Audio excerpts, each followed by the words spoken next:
परमा शांति, परमा शांति, परमा शांति, परमा शांति। चलिए, सभी का स्वागत है बापूजी के, हमारे दादाजी के यूट्यूब चैनल पे। आज आपने विश्व कल्याण के लिए सुबह उठते ही बेहद की परमा शांति का मंत्र किया होगा। अगर नहीं किया है तो आपको मैं याद करा रहा हूँ, अपने सब कॉन्शियस माइंड के अंदर ये डाल दीजिए। सुबह उठते ही आपको बेहद की परम परम परम महाशांति है, ये मंत्र आपको बोलना है। बस, ठीक है। आपने आज बेहद के विश्व के कल्याण के लिए अपनी संकल्प शक्ति का प्रयोग किया होगा। अगर नहीं किया है तो हम योग में करेंगे, परंतु कल सुबह उठ के सबको डेली ये करना है। ये आपको डेली रिमाइंडर बता रहा हूँ, है ना। ये सब चीज़ें कुछ भी मिसिंग नहीं होना चाहिए। अब समय कम है तो पुरुषार्थ भी तो फास्ट होना चाहिए ना। ऐसा तो नहीं चलेगा, हाँ करेंगे कल होगा परसों, ऐसा नहीं। कई बार करना है, बार बार करना है, लगातार करना है, ठीक है। एकदम अजपा जाप की तरह, है ना। कंटिन्यू बेहद की परम महाशांति। जब भी फ्री हो, जब भी अकेले हो, जब भी कुछ करने को कुछ भी ना हो, आप एकदम आराम से फ्री बैठे हैं तो बस अजपा जाप, एक बाप दूजा ना कोई, है ना। बेहद की परम महाशांति है, परम महाशांति है, बेहद की परम महाशांति है। सबको अपने जो है ये धीरे धीरे धीरे अपने अंदर वो शक्ति पैदा करते रहना है, लाइट को पैदा करते रहना है। परम परम आने वाला है, ठीक है ना। ये आपको अपना स्वभाव बनाना होगा, हैबिट बनानी होगी। यस, ये सबको खाते पीते हरते फरते घूमते फिरते, हमें ये अपने मन के अंदर हमारी हर धड़कन में ये सेट हो जाना चाहिए। बेहद की परम महाशांति, बेहद की परम महाशांति, बेहद की परम महाशांति। यही तो पुरुषार्थ है। परीक्षाएं तो यही है ना। यस, बिल्कुल। गाड़ी चलाते वक्त भी परम महाशांति बोलते रहना है, बिल्कुल।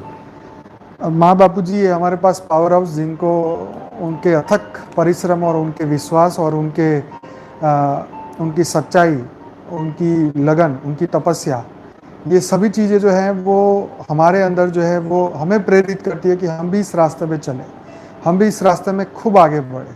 हम सबको आगे बढ़ना है। हमारे पास यही तो सैंपल है, तो हम सबको भी सैंपल बनना है, हमें सबको आगे बढ़ना है। अजपा जाप, कंटिन्यूस, बेहद की परम महाशांति, बेहद की परम महाशांति। ये हमारे पक्के संस्कार बन जाने चाहिए, है ना। अब पुराने संस्कारों को हटाना पड़ेगा। वही बोरिंग वाली बातें, बोरिंग वाली चीज़ें, फालतू लोगों से बात, ये सब चीज़ें अब धीरे धीरे कम करनी होगी। अगर ये कम नहीं होगा तो फिर आपका तपस्या कैसे बढ़ेगा, पुरुषार्थ कैसे बढ़ेगा, आपका मन कैसे कंट्रोल में आएगा, बुद्धि कैसे स्थिर होगी, संस्कार कैसे बदलेंगे। ये सभी चीज़ तो आपको करना ही तो होगा ना। यही तो पुरुषार्थ है, और क्या है। देखा जाए तो पुरुषार्थ है, अगर सहज हो गया तो परम आनंद है। पुरुषार्थ में इसमें कोई मेहनत वाला तो काम है नहीं कि आपको ईंटें उठानी है, हाँ जी, तो मजदूरी करनी है। धूप में 2 बजे धूप में जाके मजदूरी तो करनी नहीं है। सिर्फ मन को समझाना है, उसको सही ट्रैक पे लाना है, अपने अंदर की शक्तियों को जगाना है। नेगेटिव जरा भी नहीं होना है, निराश जरा भी नहीं होना है, उदास जरा भी नहीं होना है। यस, ये सभी जो डॉक्ट्रिन है, सभी जो है वो जब परम ज्ञान, जब अपना स्व परिवर्तन होगा तो आपको ये सब डॉक्ट्रिन, मतलब जो सिद्धांत है, इसकी कोई ज़रूरत नहीं होगा। एकांतवासी अपने आप ही आप बन जाएंगे। यस, यही तो तपस्या है। यही तो हमारा आत्मा की शक्ति जब बढ़ेगी तभी तो जीवन में परिवर्तन दिखेगा। अपने आप को, स्वयं को दिखेगा कि मैं पहले कैसा था, आज मैं कैसा हूँ। पहले मेरे मन में क्या आता था, आज मेरे मन में क्या आता है। तो यही तो तपस्या का फल है कि हमारा हृदय परिवर्तन हो जाए, हृदय कोमल हो जाए, प्रेम से भरपूर हो जाए। आप बड़े बड़े लोगों की बुकें पढ़े, जितने भी साधु संत बड़े बड़े हुए हैं, हाँ जी, जिनके काम क्रोध लोभ मोह अहंकार खत्म हुए, उनके सबके हृदय जो है वो कोमल बन गए। यस, बार बार अविनाशी, हम अविनाशी के बच्चे हैं, हम अविनाशी के बच्चे हैं। यस, हाँ बिल्कुल। जहाँ प्यार होता है सब सहज हो जाता है। प्यार में इंसान कितने से बड़े दुख नहीं उठा लेता, कितना बड़ा दुख उठाता है। यस, जब माँ बच्चे को पैदा करती है तो कहते हैं कि सबसे बड़ा कितना बड़ा उसको दुख होता है फिर भी एक आनंद कि भाई बस अभी बच्चा हाथ में आने वाला है, वही खुशी, वो इतने बड़े दुख को जो है वो आसानी से झेलती। तो ये प्रेम की शक्ति है ना, और क्या। तो यही प्रेम, परमात्मा से प्रेम, उनसे, उनकी रचना से प्रेम, उनकी सृष्टि से प्रेम, है ना, उन्होंने जो संकल्प किए हैं, उस संकल्प को पूरा करने के लिए हमारा जो पुरुषार्थ है कि पूरे विश्व में परम शांति फैले, सबको बेहद का ज्ञान मिले, सबको परम महाशांति मिले। यस, सबको परम परम परम परम शांति मिले। आज लोग कितने दुखी हो रहे हैं, है ना, ज्ञान नहीं मिल पा रहा है, सच्चा ज्ञान, है ना।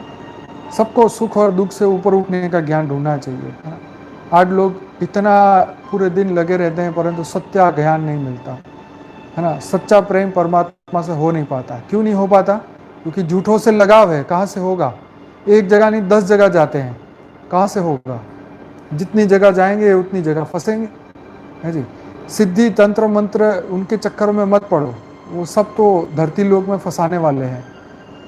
तो कहने का मतलब ये था कि हर पल हर घड़ी जो है हमारे अंदर बेहद की परम महाशांति, बेहद की परम महाशांति, बेहद की परम महाशांति, अजपा जप जो है हमारे अंदर बढ़ते रहना चाहिए। जो प्रेम की पावर है, जो पावर ऑफ लव है, हम जब सच्चे हृदय से परमात्मा को हम प्रार्थना करते हैं तो हमारे वाइब्रेशन वहाँ पहुँच ही जाते हैं, है ना। वो सबकी सुनता है, ऐसा नहीं है, लेकिन वो क्या है कि वो बेचारा वो सभी चीज़ों से न्यारा और प्यारा है, इसीलिए क्या है कि वो हमारी बातें सुन के हंसता है ना। वो बोलेगा यार क्या छोटी छोटी बातें लेके बैठे हुए हो, अपनी शक्तियाँ बढ़ाओ, अपने अंदर परम लाइट शक्तियाँ बढ़ाओ। हाँ जी, जब हमारी वो तकलीफें सुनता है, हमारे संकल्प ऊपर पहुँचते हैं तो वो भी हंसते होंगे। उनको पता नहीं भाई धरती लोक पे आके देखो छोटी सी चीज़ भी बड़ी लगती है यहाँ पे। खैर वो पावर की बात है ना, जब हम एकदम पावरफुल स्टेज में होते हैं तो बड़ी से बड़ी तकलीफ भी छोटी लगती है, और जब हम पावरलेस अवस्था में होता है तो छोटी सी छोटी में भी मूड खराब हो जाता है। तो ये सब हमारी दिक्कतें हैं, हमारी पावर लॉस है, हमारे विचार हैं, हमारा ही दुख है, हमारा, तो ये सब हमारा ही है ना, हमारा ही किया धरा है। तो वो बेचारा ऊपर वाला तो क्या करेगा, वो कहेगा लो बेटा तुम्हें थोड़ी और शक्ति भेजता हूँ, कैच करो। लेकिन वो जब भेजेगा तब हमारा बुद्धि कहीं और होगी। बुद्धि में कुछ ना कुछ चलता ही रहता है, चलता ही रहता है, चलता ही रहता है। फिर कहाँ से सोचो तो सही, दिन में 1000 बार फोकस बदलता है, कभी कुछ कभी कुछ कभी कुछ कभी कुछ, इतनी बार बुद्धि। देखो जीवन में ये चीज़ें जो हैं, ये देखो बेहद का ज्ञान वाकई में एक एडवेंचर जैसा ही है। रोज एक नई अनुभूति होती है। कई बार कई बेहद की आत्माएं नई नई बातें, नई योग की चीज़ें बताते हैं, परंतु बीच में क्वेश्चन कि भक्ति मार्ग सही है। हाँ भाई सही तो है, पर जिसकी भक्ति पूरी हो गई है, जिसके कर्म बंधन पूरे हो गए, उसको ज्ञान मार्ग में आगे बढ़ना चाहिए। कब तक भक्ति करते रहेंगे? ब्रह्मा का दूसरा पदार्थ चल रहा है, 198 करोड़ बीत चुके हैं, अभी भी भक्ति करनी है तो कर सकते हैं। हाँ जी, हमारा तो ज्ञान मार्ग है, भक्ति मार्ग वालों का तो ये ज्ञान नहीं है। उनको अभी कुछ और जन्म लेने होंगे, अपनी और भक्ति पूरी करनी होगी, तब वो ज्ञान में आएंगे। तो इसलिए ज्ञान जो है वो ज्ञान मार्ग अलग है। जो ज्ञान मार्ग में आते हैं वो भक्ति को छोड़ दें। भक्ति को बापूजी समझा रहे हैं ना, 198 करोड़ साल हो गए, अब पता नहीं कितने समय और चाहिए। ये साहब भी खुश होंगे, मुझे देख के आप भी खुश हो रहे होंगे। मैं आपको देख नहीं पा रहा हूँ, नहीं तो मैं बहुत खुश होता कि आप सभी लोग अपने अपने घर पे बैठ के मुस्कुरा रहे होंगे। ये बहुत अच्छी बात है। खुशी का समय चल रहा है तो खुशी खुशी है जी। दुख का समय चलता तो दुखी दुखी होते। ये सभी आत्माओं की अवस्थाएं बदलती रहती है ना। अभी जैसे वो नहीं होते, दिन में हमारे गुजराती में चौघड़िए बोलते हैं, दिन में ना अलग अलग पैर होते हैं।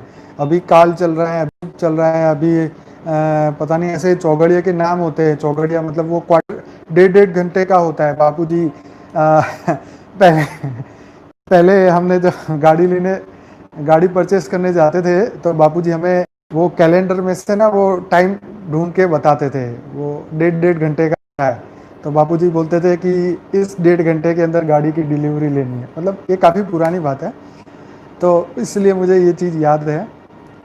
बापूजी को भी काफ़ी नॉलेज था इस चीज़ों का। अब तो खैर ये सब चीज़ें हमारे लिए तो सभी टाइम समान हो चुका है, लेकिन उस समय भक्ति मार्ग और ये ज्ञान मार्ग का मिश्रित समय चल रहा था, तो उस समय ये चीज़ें होती थी। तो शेड्यूल के हिसाब से हम चलते थे पूरे दिन। मतलब गाड़ी लेने जाना होता था तो सही समय पे पहुंचना है, गाड़ी की डिलीवरी लेनी है। खैर वो तो समय बीत गया, पर ये तो हंसी की बात थी इसलिए बताया। तो बेहद का आनंद तो है ही, हम सबको आनंद है। जितना हमारी आत्मा में पावर बढ़ेगा खुश तो हम रहेंगे ही रहेंगे। हमारे कर्म बंधन खत्म होंगे तो खुशी तो आएगी ना। अब जिसके कर्म बंधन बाकी है तो वो उसके आगे वो समय अलग चल रहा है। जिसका बापूजी ने तो बहुत तपस्या की है, तो ये तपस्या का ही तो फल मिला है ना, सबको मिला है, एक को नहीं, सभी को मिला है। यस, खुश रहिए, खुशी से आगे बढ़िए। खुशी जैसा खुराक नहीं, खुशी है तो नई चीज़ें आएगी। यस, हमारी स्माइल से देखिए, स्माइल से तो पूरी दुनिया बदल सकती है, ये सही है। तो ये एक अच्छी बात है स्माइल की। देखो, सब हर इंसान जो है ना इस धरती पे प्रेम का भूखा है, सही बता रहा हूँ। अगर आप उसको सही दिल से उसको प्रेम स्माइल पास करेंगे ना, तो वो डेफिनेटली आपको रिप्लाई करेगा ही करेगा, है ना। हर व्यक्ति जो है वो उसको प्रेम चाहिए, चाहे छोटा बच्चा हो, उसको पैम्पर चाहिए, उसको मतलब एक खुशी देनी होती है। तो ऐसे ही हर व्यक्ति खुशी के लिए ही इस धरती पे है। अगर खुशी मिल जाए तो खुशी जैसी खुराक नहीं, उसको और कुछ नहीं चाहिए। तो हर व्यक्ति काम भी अपनी खुशी के लिए करता है, मनोरंजन खुशी के लिए करता है, अपने आप को खुश करता है, मन को खुश करता है ना। तो जी, तो ये खुशी आज हमें जब आनंद, हम देखिए जब हम बेहद के ज्ञान को सुनते हैं तो सुनते सुनते सुनते सुनते इतनी खुशी प्राप्त होती है, जैसे हमें अपनी हम मंजिल की ओर आगे बढ़ रहे हैं, है ना। मंजिल की ओर आगे बढ़ रहे हैं, मंजिल की ओर आगे बढ़ रहे, बहुत खुशी होती है। मतलब जैसे जैसे आप अगर ट्रैवलिंग भी करें, जैसे हम इतने लंबे ट्रैवल करते हैं, जैसे 20-20 घंटे का, 18 घंटे, 16 घंटे, 15 घंटे, तो जैसे जैसे हमारा डेस्टिनेशन नज़दीक आता है, जैसे हम वहाँ से अहमदाबाद से दिल्ली पहुँच रहे होते हैं, तो जैसे नज़दीक आने लगता है तो खुशी होती है, वाह जल्दी जल्दी पहुँच गए, बहुत बढ़िया, कोई दिक्कत नहीं हुई, बहुत मज़ा आया। और कहने का मतलब ये है कि एक हम जो सही मार्ग में चले और जीवन में अच्छे कर्म करते आए, तो इसकी एक खुशी होती है। तो जब आत्मा भी जब सत्य ज्ञान को सुनती है ना, तो वो ज्ञान ज्ञान की उसको खुशी होती है, उसको योग की खुशी होती है, उसने अच्छे कर्म किए विश्व कल्याण के लिए, हम तपस्या करते हैं तो हमें ये खुशी होती है, हमें परम परम खुशी होती है। क्यों? क्योंकि हम इस धरती लोक पे आए हैं तो हम अपना लक्ष्य को सिद्ध करके जा रहे हैं, जिनका जो लक्ष्य है वो पूरा करते जा रहे हैं। तो जैसे जैसे हम आगे बढ़ते जाएंगे, हमारा प्रेम, करुणा, सहानुभूति, हमारी सभी ऊंची अवस्थाएं बढ़ती जाएगी, और यही हमारी निशानी है कि हमारे अंदर बदलाव आ रहा है ना, हमारे अंदर जो है, और बहुत ही खुशी आएगी, बहुत ही खुशी आएगी। तो ये सच्चे मार्ग की निशानी है, स्व परिवर्तन की निशानी है। अगर खुशी नहीं आई है, हम अभी भी असत्य में जी रहे हैं, अभी भी मन भटकाव है, मन में भटकाव है, आकांक्षा है, इच्छा है, कामनाएं, वासनाएं, सब कुछ है, फिर खुशी कहाँ से आएगी बताओ? दिल कैसे खुश रहेगा आपका? यस। तो प्यार से आंखों में आंसू भी आते हैं, ये आपने कहीं लिखा, कई आत्माओं ने ये बात मुझे बोली है कि हम योग करते करते हमारी आंखों में पानी आ जाता है, मतलब एक खुशी के आंसू। ये कई बार लोगों ने मुझे कहा है, ये बिल्कुल सही कहा है। देखो, आपकी खुशी को लोग समझे ना समझे वो तो उनकी प्रॉब्लम है, आपका काम है खुश में रहना, है ना। एक जोक्स भी आता है, व्हाट्सएप में फॉरवर्ड होता है ना, कि किसी को जला देना है तो बस खुश रहो, अपने आप लोग जल जाएंगे, क्योंकि वो खुश रह नहीं पा रहे। वो खुशी, थोड़ी सी खुशी प्राप्त करने के लिए पता नहीं लाखों रुपए खर्च कर रहे हैं, और आप फ्री में खुश रह रहे हैं, है ना। तो ये अंतरात्मा की खुशी है ना, तो इसीलिए वो लोग दुखी हो जाएंगे, पता नहीं इसको क्या मिल गया कि खुशी से पूरी दुनिया जीत ले सकते हैं। तो लोग सोचेंगे कि ये क्या हो गया, इसको क्या खुशी मिल गई, पता नहीं क्या खा रहा है, क्या पी रहा है, क्या मज़े कर रहा है। तो वही है कि हम अपने आप को देखें, दूसरों को देखना ही नहीं है। जो देखो, जिसकी जैसी दृष्टि वैसी उसकी सृष्टि। जिसने जिसने देखा दुनिया बहुत दुखी है, दुखी है, दुखी है, तो आप दुखी हुए बिना रह ही नहीं सकते। आप सोचो कि दुनिया सुखी है, सुखी है, सुखी है, तो एटलीस्ट आप तो सुखी हो गए, आपका ओरा तो सुखी हो गया, आपके घर का वायुमंडल तो खुशी हो गया, आपके वाइब्रेशन तो खुशी के हो गए। तो इसीलिए इतने सारे हमारे देश में इतने सारे गुरु साधु संत महात्मा हैप्पीनेस के ऊपर इतने क्लासेस कराते हैं। खुशी मतलब इंसान खुशी प्राप्त नहीं कर सकता, तो खुशी के लिए जो है इतने सारे कोर्सेज करवाए जाते हैं कि भाई कुछ भी करके इंसान हंसे, खुश हो। जैसे छोटा बच्चा होता है ना, उसको एक छोटा रीज़न मिलता है ना तो भी खुश रहता है। जैसे हम छोटे थे, स्कूल में जाते थे, तो मतलब किसी का पैंट फट गया हो, किसी का शर्ट फटा हो, तो इतनी सी बात को लेके मतलब पूरे दिन खुश रहते थे। बस एक रीज़न मिल गया खुश रहने के लिए, यार देखा ये तो गिर गया, इसको अक्ल ही नहीं है, ये भूल गया, ये किताबें नहीं लाया, ये पानी की बोतल नहीं लाया। तो ये सब चीज़ें जो है, मतलब बचपन में छोटी छोटी बातों की खुशी होती है। अब तो ये खुशी रही नहीं, क्योंकि अब इतना बोझ हमने सिर पे ले रखा है, तो खुशी कहाँ से होगी। हमारे पास एक रीज़न नहीं है खुश होने के लिए, है ना। तो सबको, जिसको खुश होना है होए, जिसको दुखी होना होए। सबकी अपनी अपनी इच्छा है, सबकी अपनी फ्री विल है, सब ने अपने लक्ष्य जीवन के तय कर रखे हैं, है ना। तो जिसका जो जैसे जैसे उसकी आत्मा का लक्ष्य बदलेगा, उसके अंदर परम शांति आएगी, तो परम खुशी भी बाहर आएगी। तो ये पक्की बात है। खुश स्वरूप बनने की प्रैक्टिस करनी है, ये परम शांति। बहुत धन्यवाद।